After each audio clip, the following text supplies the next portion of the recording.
প্রথম presidential debate উপলক্ষে জর্জিয়ার আটলান্টার mid টাউনের বিভিন্ন সড়ক বন্ধ রাখা হয়। বুধবার বিকাল থেকে 10th স্ট্রিটের স্ট্রেট স্ট্রিট থেকে স্প্রিং স্ট্রিট এবং 6 থেকে 10th স্ট্রিটের মধ্যবর্তী ফাউলার স্ট্রিট বন্ধ রাখায় দুর্ভোগে পড়েন গাড়ি চালক ও যাত্রীরা। এছাড়া বন্ধ রাখা হয় I-75 ও 85 সড়কও। ফলে বিকল্প সড়কগুলোতে যানবাহনের চাপ বেড়ে যায়। তীব্র যানজটের কারণে অনেকেই বাড়ি ফিরে যেতে বাধ্য হয়েছে।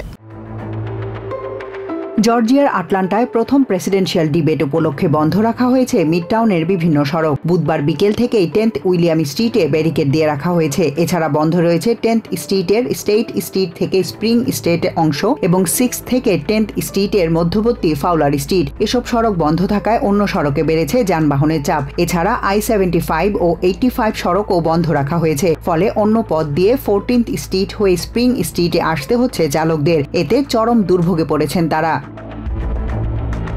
তবে নিজ শহরে এই ধরনের অনুষ্ঠান হওয়ায় খুশি ব্রায়ান বোস্টার নামের এই ব্যক্তি। ঐতিহাসিক এই বিতর্কস্থল থেকে মাত্র কয়েক ব্লক দূরে ব্রায়ানের কর্মস্থল। বাইডেন ও ট্রাম্পের আগমন উপলক্ষে শুধু যে সড়ক বন্ধ রাখা হয়েছে তাই নয়, বিভিন্ন দোকানপাট সহ ব্যবসা প্রতিষ্ঠানও নির্দিষ্ট সময়ের আগেই বন্ধ করে দেওয়ার নির্দেশ দেওয়া হয়েছে।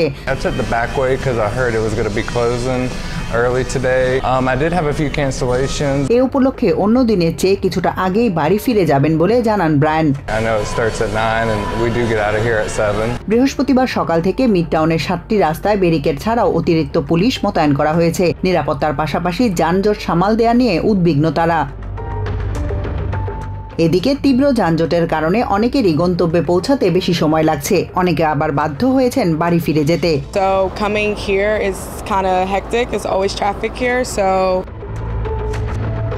Tahmina Tasir, TVN 24 news desk.